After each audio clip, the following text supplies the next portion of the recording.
ನಾನು ಆಗಾಗ ಒಂದು ಮಾತು ಹೇಳ್ತಾ ಇರ್ತೀನಿ, ನಿಂಬೆಗಿಂ ಹುಡಿ ಇಲ್ಲ, ದುಂಬಿಗಿಂ ಕರಿ ಇಲ್ಲ, ಶಂಭುಕಿನ ಅಧಿಕ ದೇವನಿಲ್ಲ. ಅಂದ್ರೆ ನಿಂಬೆಹಣ್ಣು ಇದೆಯಲ್ಲ, ನಿಂಬೆಹಣ್ಣು ನಿಮ್ಮ ಎಲ್ಲ ಹುಳಿಗಳಕ್ಕಿಂತ ಬಹಳ ಶ್ರೇಷ್ಠವಾದಂಥ ಹುಳಿ ನಿಂಬೆಹಣ್ಣಂತೆ. ದ್ರಾಕ್ಷಿ ಹುಳಿ, ಹುಣಸೆ ಹುಳಿ, ಮಾವಿನ ಹುಳಿ ಎಲ್ಲ ಎಲ್ಲ ಹುಳಿಗಳಿಗೂ ಶ್ರೇಷ್ಠವಾದದ್ದು ನಿಂಬೆಹಣ್ಣಂತೆ. ದುಂಬಿಗಿಂ ಕರಿ ಇಲ್ಲ ಅಂದ್ರೆ ಈ ಕಪ್ಪು, ಈ ಮೈಕಲ್ಲಿರೋ ಕಪ್ಪು, ಕೂದಲಲ್ಲಿರೋ ಕಪ್ಪು, ನಿಮ್ಮ ಬಟ್ಟೆಲಿರೋ ಕಪ್ಪಿಗೆಲ್ಲ ನಮ್ಮ ಹಳ್ಳಿಲಿ ಓಡೋಂಥ ದುಂಬಿ ಮಖಕ್ಕೆ ಗ್ಲಾಸಲ್ಲಿ ಹೊಡೆದಂಗೆ ಹೊಡಿತಾ ಇರ್ತದಂತೆ. ಹಿಂದೂ ಧರ್ಮದಲ್ಲಿ ಶಿವ ಪರಮೇಶ್ವರ ಅಂದ್ರೆ ಅವನಿಗೆ ಶಂಭು ಅಂತ ಕರೀತಾರೆ. ಅಂದ್ರೆ ನಿಂಬೆಗಿಂ ಹುಳಿ ಇಲ್ಲ, ದುಂಬಿಗಿಂ ಕರಿ ಇಲ್ಲ, ಶಂಭುಕ್ಕಿನ ಅಧಿಕ ದೇವರಿಂದ ಎಲ್ಲಾ ದೊಡ್ಡ ದೇವರು ಪರಮೇಶ್ವರ ಶಿವ ಅಂತ ಕರೀತಾರೆ. ಅದಾದ ಮೇಲೆ ಏನಪ್ಪ ಹೇಳ್ತಾರೆ ಸರ್ವಜ್ಞ ಅಂದ್ರೆ, ನಿಂಬೆಗಿಂ ಹುಡಿ ಇಲ್ಲ, ದುಂಬಿಗಿಂ ಕರಿ ಇಲ್ಲ, ಶಂಭುಕಿನ ಅಧಿಕ ದೇವರಿಲ್ಲ, ನಂಬಿಕೆಗಿನ್ನ ದೊಡ್ಡ ಗುಣ ಇಲ್ಲ ಅಂತ ಹೇಳ್ತಾನೆ. ಅಂದ್ರೆ ಎಲ್ಲಾ ಗುಣಗಳಕ್ಕಿಂತ ದೊಡ್ಡ ಗುಣ ಯಾವ್ದಪ್ಪ ಅಂದ್ರೆ ನಂಬಿಕೆ. ಹಂಗೆ ಈ ದೇಶದಲ್ಲಿ ಕಾಂಗ್ರೆಸ್ ಸರ್ಕಾರ ಆಗ್ಲಿ, ರಾಜ್ಯದಲ್ಲಾಗ್ಲಿ ಕಾಂಗ್ರೆಸ್ ಸರ್ಕಾರ ಯಾವಾಗ ಬಂದ್ರು ಕೂಡ ಹೆಣ್ಣು ಮಕ್ಕಳ ಮೇಲೆ ಅಪಾರವಾದಂತ ನಂಬಿಕೆಯನ್ನು ಇಟ್ಕೊಂಡು ನಾವು ಕಾರ್ಯಕ್ರಮಗಳನ್ನ ನಾವು ರೂಪಿಸ್ಕೊಂಡು ನಾವು ಬರ್ತಾ ಇದ್ದೇವೆ.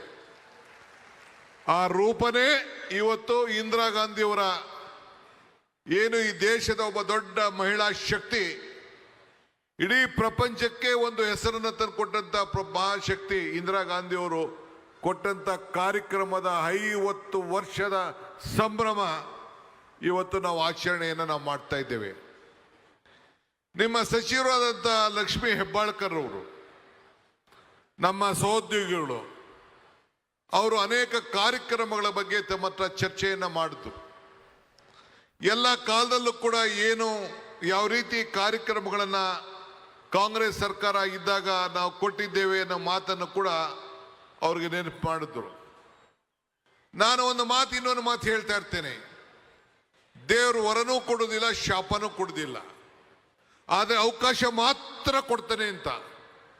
ಆ ಅವಕಾಶ ಸಿಕ್ತಂತ ಸಂದರ್ಭದಲ್ಲಿ ಲಕ್ಷ್ಮೀ ಹೆಬ್ಬಾಳ್ಕರ್ ಅವರ ಮುಖಂಡತ್ವದಲ್ಲಿ ಇವತ್ತು ಎಲ್ಲ ಗೃಹಲಕ್ಷ್ಮಿಗಳ ಸಹಕಾರ ಸಂಘ ಸ್ಥಾಪನೆ ಮಾಡಿ ಇದೊಂದು ಐತಿಹಾಸಿಕ ದಿನ. ಈ ಅಕ್ಕ ಪಡೆಯೋದು ಕೂಡ ಒಂದು ಐತಿಹಾಸಿಕ ದಿನ ಅಂತ ಹೇಳಲಿಕ್ಕೆ ನನಗೆ ಬಹಳ ಸಂತೋಷ ಆಗ್ತದೆ. ನಾನು ಸಿದ್ದರಾಮಯ್ಯನವರು ನಾವಿಬ್ರು ಸೇರಿ ನನಗೆ ಈ ರಾಜ್ಯದ ಕಾಂಗ್ರೆಸ್ ಪಕ್ಷದ ಅಧ್ಯಕ್ಷರಾಗಿ ಶ್ರೀಮತಿ ಸೋನಿಯಾ ಗಾಂಧಿ ಅವರು ನೇಮಕ ಮಾಡಿದಾಗ ನಾನು ಈ ರಾಜ್ಯದ ಜನತೆ ಬಗ್ಗೆ ಒಂದು ಮಾತನ್ನು ಕೊಟ್ಟಿದ್ದೆ. ಏನಂದ್ರೆ, ನನಗೆ ಹೆಣ್ಣು ಮಕ್ಕಳ ಮೇಲೆ, ಯುವಕರ ಮೇಲೆ ಅಪಾರವಾದಂಥ ನಂಬಿಕೆ ಅಂತ ಹೇಳಿ, ಆ ನಂಬಿಕೆ ಹಿನ್ನೆಲೆಯಲ್ಲಿ ಇವತ್ತು ನಾವು 3 ಕಾರ್ಯಕ್ರಮಗಳನ್ನ ಏನು ನಾವು ಕೊಟ್ಟಿದ್ದೇವೆ. 5 ಗ್ಯಾರಂಟಿಗಳಲ್ಲಿ 3 ಕಾರ್ಯಕ್ರಮಗಳು ಕೊಟ್ಟಿದ್ದೇವೆ. ಆ 3 ಕಾರ್ಯಕ್ರಮಗಳು ಕೂಡ ನೇರವಾಗಿ ಹೆಣ್ಣು ಕುಟುಂಬದ ಕಣ್ಣು, ಆ ಹೆಣ್ಣಿಗೆ ಶಕ್ತಿ ಕೊಡಬೇಕು, ಆ ಹೆಣ್ಣಿಗೆ ಶಕ್ತಿ ಕೊಟ್ಟಾಗ ಮಾತ್ರ ಸಮಾಜ ಅನುಕೂಲ ಆಗ್ತದೆ ಅಂತೇಳಿ 5 ಗ್ಯಾರಂಟಿಗಳಲ್ಲಿ ಕೇಳಿ ನಾವು ಈ 3 ಗ್ಯಾರಂಟಿಗಳನ್ನ ಹೆಣ್ಣು ಮಕ್ಕಳಿಗೆ ನೇರವಾಗಿ ಸಹಾಯ ಮಾಡುವಂತ ಕಾರ್ಯಕ್ರಮವನ್ನು ನಾವು ರೂಪಿಸಿದ್ದೇವೆ. ಇವತ್ತು ಅಂಗನವಾಡಿ ಕಾರ್ಯಕ್ರಮ ಇಂದಿರಾ ಗಾಂಧಿಯವರ 150 ವರ್ಷದ ಹಿಂದೆಯ ದೃಷ್ಟಿ. ನೀವು ಬರೀ ಹೆಣ್ಣು ಮಕ್ಕಳ ಒಂದು ಕುಟುಂಬವನ್ನ ನೀವು ಅಭಿವೃದ್ಧಿ ಮಾಡ್ತಾ ಇಲ್ಲ, ತಮ್ಮ ಕುಟುಂಬವನ್ನ ಬದಿಗಟ್ಟಿ ತಮ್ಮ ಮಕ್ಕಳನ್ನ ಆರೋಗ್ಯವನ್ನು ಕಾಡಿ ಜೊತೆಯಲ್ಲಿ ಸಮಾಜದ ಹೆಣ್ಮಕ್ಕಳನ್ನ ಕೂಡ ಇವತ್ತು ನೀವು ಸೇವೆಯನ್ನು ಮಾಡಿಕೊಂಡು ಕಾಪಾಡಿ ಇಡೀ ಸಮಾಜವನ್ನು ಬೆಳೆಸಂತ ಒಂದು ತ್ಯಾಗದ ಮೈ ತೀರ್ಮಾನವನ್ನು ತಾವೆಲ್ಲ ತೆಗೆದುಕೊಂಡಿದ್ದಾರಲ್ಲ. ನಿಮ್ಮ ಹೋರಾಟ, ನಿಮ್ಮ ಪರಿಶ್ರಮ ನಾವು ಯಾರು ಕೂಡ ಮರೀಲಿಕ್ಕೆ ಸಾಧ್ಯ ಇಲ್ಲ. ಅದಕ್ಕೋಸ್ಕರನೇ ಈ ಕಾರ್ಯಕ್ರಮವನ್ನು ನಾವು ಮಾಡಿಕೊಂಡು ನಾವು ಬಂದಿದ್ದೇವೆ. ಇವತ್ತು ತಾವು ಅಂಗನವಾಡಿಯ ಕಾರ್ಯಕರ್ತರಲ್ಲ, ನೀವು ಸಮಾಜದ ಪೋಷಕರು, ನೀವು ಸಮಾಜದ ತಾಯಿಂದಿರು. ನೀವು ಒಂದೇ ನೀವು ಜನ್ಮ ಕೊಟ್ಟಂತ ತಾಯಿ ಅಲ್ಲ, ಆ ತಾಯಿಯ ಎರಡನೇ ಸ್ಥಾನದಲ್ಲಿ ನೀವು ಈ ಒಂದು ಸಮಾಜವನ್ನ ನೀವು ನಿರ್ಮಾಣವನ್ನ ಮಾಡುವಂತ ಕೆಲಸವನ್ನ ನೀವು ಮಾಡ್ಕೊಂಡು ಬರ್ತಾ ಇದ್ದೀರಿ. ಮನಮೋಹನ್ ಸಿಂಗ್ ರವರ ಕಾಲದಲ್ಲಿ ಆಶಾ ಕಾರ್ಯಕ್ರಮ ಸೋನಿಯಾ ಗಾಂಧಿ ಅವರ ಮಾರ್ಗದರ್ಶನದಲ್ಲಿ ನಡೀತು. ಇವತ್ತು ಶ್ರೀಶಕ್ತಿ ಕಾರ್ಯಕ್ರಮ, ನಾನು ಸಹಕಾರ ಮಂತ್ರಿ ಆಗಿದ್ದೆ.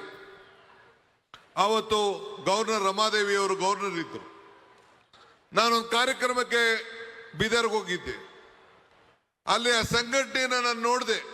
ಬಂದು ಎಸ್.ಎಂ. ಕೃಷ್ಣರವ್ರಿಗೆ ಹೇಳಿದೆ, ಈ ಹೆಣ್ಣು ಮಕ್ಕಳ ಬಗ್ಗೆ ನಾವು ಚಿಂತೆಯನ್ನು ನಾವು ಮಾಡಬೇಕು ಅಂತೇಳಿ.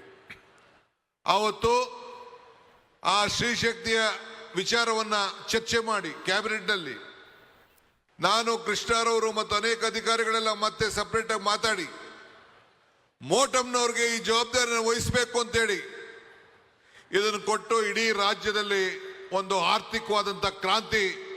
ಇವತ್ತು ಹೆಣ್ಣುಮಕ್ಕಳು ಮನೆಯಿಂದ ಹೊರಗಡೆಯಿಂದ ಬಂದು ಅವರು ಆರ್ಥಿಕವಾಗಿ, ಸಾಮಾಜಿಕವಾಗಿ, ಶೈಕ್ಷಣಿಕವಾಗಿ ಅವರ ಕುಟುಂಬವನ್ನು ರಕ್ಷಣೆ ಮಾಡುವಂಥ ಒಂದು ಶಕ್ತಿ ಈ ದೇಶದಲ್ಲಿ ಯಾವ್ದಾದ್ರು ಒಂದು ಸರ್ಕಾರ ಕೊಟ್ಟಿದೆ ಅಂದರೆ ಇದು ಕಾಂಗ್ರೆಸ್ ಸರ್ಕಾರ ಅನ್ನೋದನ್ನ ಯಾರು ಕೂಡ ಮರೀಲಿಕ್ಕೆ ಸಾಧ್ಯ ಇಲ್ಲ. ಇವತ್ತು ವರದಕ್ಷಿಣೆ ನಿಷೇಧ ಕಾಯ್ದೆ, ಬಾಲ ವಿವಾದ ತಡೆಯ ಕಾಯ್ದೆ, ಮಕ್ಕಳಿಗೆ ಬಿಸಿ ಊಟ ಕಾಯ್ದೆ ಕಾರ್ಯಕ್ರಮ, ಇವತ್ತು ಅಕ್ಕಾಪಡೆ, ಇದೆಲ್ಲ ಯಾರು ಕೊಟ್ಟರು?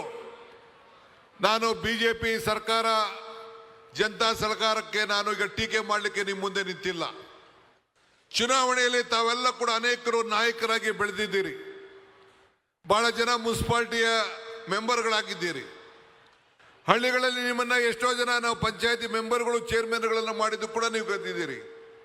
ನೀವು ಬರೀ ಕಾರ್ಯಕರ್ತರಲ್ಲ, ತಾಯಂದಿರಲ್ಲ, ಪೋಷಕರಲ್ಲ, ಸಮಾಜದಲ್ಲಿ ಪ್ರತಿಯೊಂದು ಮನೆಯನ್ನು ಕೂಡ ಹೋಗಿ ನಾಯಕತ್ವ ಗುಣ ಕೂಡ ತಾವೆಲ್ಲ ಬೆಳೆಸ್ಕೊಂಡಿದ್ದೀರಿ ಅಂತ ಹೇಳಲಿಕ್ಕೆ ನನಗೆ ಬಹಳ ಸಂತೋಷ ಆಗ್ತದೆ. ಬಂಧುಗಳೇ, ನಿಮ್ಮ ಸೇವೆ ನಾವು ಮರೀಲಿಕ್ಕೆ ಸಾಧ್ಯ ಇಲ್ಲ. ಅಕ್ಷರ ಕಲಿಸುವಂತ ಸರಸ್ವತಿಯ ಸನ್ನಿಧಿಯಲ್ಲಿ ಕರ್ನಾಟಕ ಮತ್ತು ಭಾರತದ ಭವಿಷ್ಯ ಬರೆಯುತ್ತ ಮುನ್ನುಡಿಯನ್ನ ನೀವೆಲ್ಲ ಅಂಗನವಾಡಿಯ ಕೆಲಸವನ್ನ ಕಾರ್ಯಕರ್ತರಾಗಿ ಸೇವೆಯನ್ನ, ಸಮಾಜದ ಸೇವೆಯನ್ನ ಮಾಡಿಕೊಡ್ತಾ ಇದ್ದೀರಿ. ಮನೆಯ ಮೊದಲೆಯ ಪಾಠದ ಶಾಲೆ ತಾಯಿ, ಹಾಗೆ ಮೊದಲನೆಯ ಗುರು ತಾಯಿ, ನಂತರ ಎರಡನೇ ಜವಾಬ್ದಾರಿ ಅಂತ ಅವೆಲ್ಲ ವಹಿಸ್ಕೊಂಡು ಈ ಸೇವೆಯನ್ನ ಮಾಡ್ಕೊಂಡು ಬರ್ತಾ ಇದ್ದೀರಿ.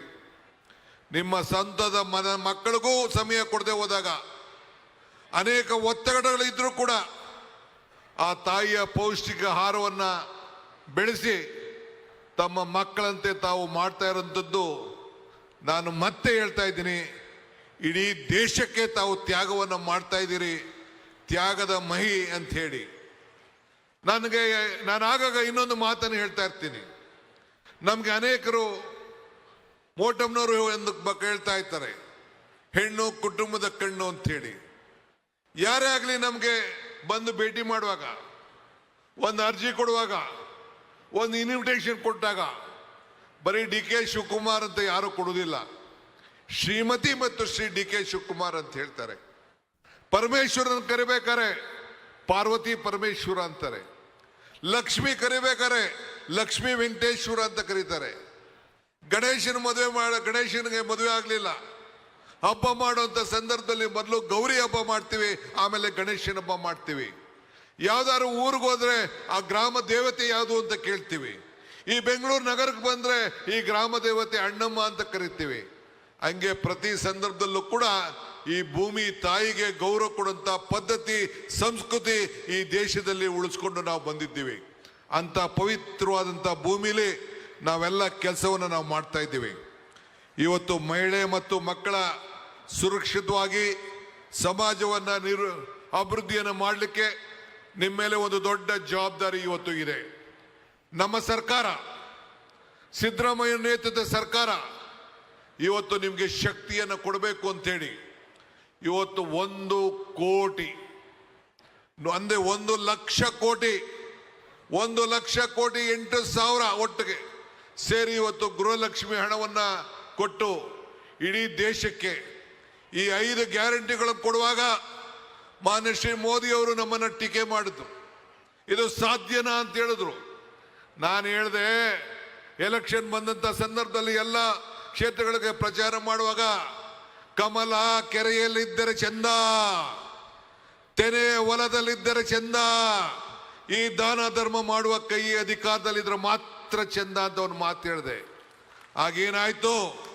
ಈ ದಾನ ಧರ್ಮ ಮಾಡುವ ಕೈ ಅಧಿಕಾರ ಇದ್ದದಕ್ಕೆ ಈ ಗೃಹಲಕ್ಷ್ಮಿ ಬಂದ್ಲು, ಗೃಹ ಜ್ಯೋತಿ ಬಂತು, 5 ಗ್ಯಾರಂಟಿಗಳು ಬಂದು ನಿಮ್ಮೆಲ್ಲರೂ ಕೂಡ 10 kg ಅಕ್ಕಿ ಕೊಡುವಂತ ಕಾರ್ಯಕ್ರಮವನ್ನು ನಿರೂಪಿಸಿದ್ದು, ಯುವಕರಿಗೆ ಶಕ್ತಿ ಕೊಡುವಂತ ಕಾರ್ಯಕ್ರಮವನ್ನು ಕೊಟ್ಟು ಇವತ್ತು ಗೃಹಲಕ್ಷ್ಮಿ ಬೆಳಗಾಂನಲ್ಲಿ ಪ್ರಾರಂಭ ಮಾಡಿದ್ದು.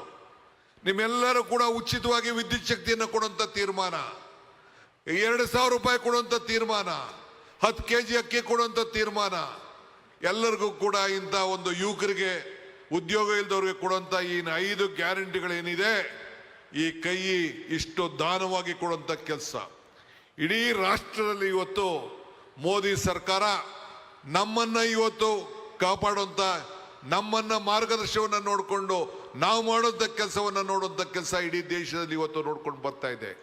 ಯಾಕೆ ಈ ಕಾರ್ಯಕ್ರಮ ಕೊಟ್ಟು ಅಂದ್ರೆ, ಬೆಲೆ ಏರಿಕೆ ಗಗನಕ್ಕೆ ಹೋಗ್ತಾ ಇತ್ತು, ಆದಾಯ ಪಾತಾಳಕ್ಕೆ ಹೋಗ್ತಾ ಇತ್ತು. ಇದನ್ನು ನಿಲ್ಲಿಸಬೇಕು ಅಂತೇಳಿ ಬರೀ ಗ್ಯಾಸು 400 ರೂಪಾಯಿ ಕೊಡ್ತಾ ಇತ್ತು, ಗ್ಯಾಸು 1,100 ರೂಪಾಯಿಗೆ ಹೊಂಟೋಯ್ತು. ಹೆಂಗೆ ಹೆಣ್ಣುಮಕ್ಳು ಬದುಕಬೇಕು? ಹೆಣ್ಣುಮಕ್ಳು ಕುಟುಂಬವನ್ನು ನಡೆಸಲಿಕ್ಕೆ ಸಾಧ್ಯ ಇಲ್ಲ. ಈ ಹಿನ್ನೆಲೆಯಲ್ಲಿ ಇವತ್ತು ಅನೇಕ ಕಾರ್ಯಕ್ರಮಗಳನ್ನು ಇವತ್ತು ನಾವು ರೂಪಿಸ್ಕೊಂಡು ಬರ್ತಾ ಇದ್ದೀವಿ.